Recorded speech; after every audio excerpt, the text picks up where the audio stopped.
I became a Christian in college at the age of 19. Prior to that point, had skipped basically all of both liberal Christianity and mainline evangelicalism.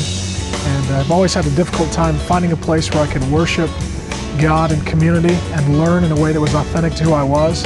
And so my wife and I, after graduation, moved back to Seattle, worked at a church for a while, and developed a small core group, and launched the church basically just as an experiment to try and figure out if we could do community in an authentic and relevant way that changed the way people thought, how they thought, the things that they valued, and the aesthetics that they participated in.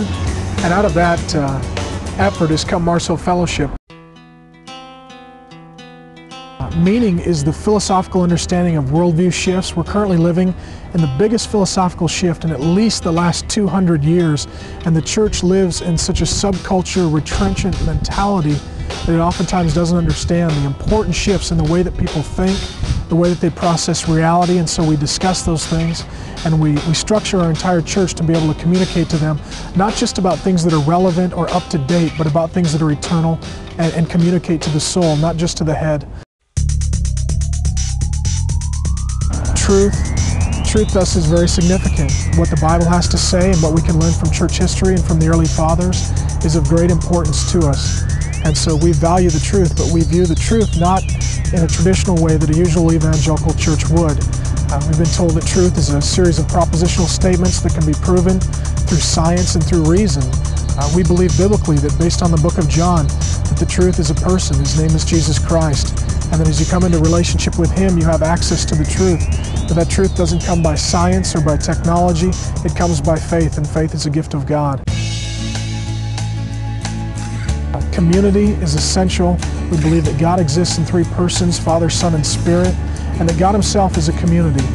And He has labored and given of Himself to form a community that He calls the church, which is His bride. And so community, intimate relationship, diversity, respecter of persons occurs within our church, and that's a core value that we hold to connect the people of God in authentic family community. Oddly enough, it's the one attribute of God that most theological texts overlook. But as we see in Genesis, that the first attribute of God that's revealed to us is that God is creator, and He creates beauty from His own character, and He creates men and women in His image and likeness to also create works of beauty. For that reason, our church feels that the arts are an essential part of a worshiping, vibrant community, that through common grace and through general revelation, God can be both concealed and revealed in the entire creative process, and the things that we find in nature, the things that we find in culture. So for us, expression and creativity that reflect God are essential. We feel that they can communicate the gospel and the truth of God in a way that can both affect the head and the heart.